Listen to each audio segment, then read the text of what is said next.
эзотерика и психология для меня это два разных вида познания. Они об одном и том же. Оба из них дают нам глубинное понимание сути вещей. Но чаще всего эзотерика приводит нас к тому, что мы должны пойти в принятие и смирение.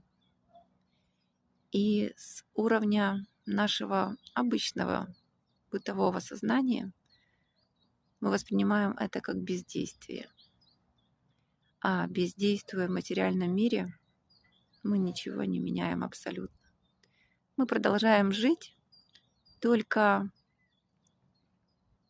не выделяя свое внимание на то, что раньше нас раздражало и бесило. Оно теперь раздражает и бесит нас внутри.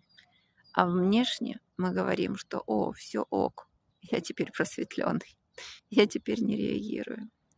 Но это же самообман. Психология, она показывает глубинную причину, она показывает, в чем именно твое искажение, она показывает ту кривую дорожку, по которой ты идешь и спотыкаешься. И также ты можешь увидеть другую, ровную, удобную, гладкую дорожку, по которой ты можешь дальше идти. И для этого тебе нужно на нее перейти, свернуть, а это действие. Для этого нужно предпринять какие-то действия для того, чтобы по-другому реагировать, по-другому отвечать, по-другому вступать в конфликты, по-другому решать какие-то задачи и вопросы в своей жизни.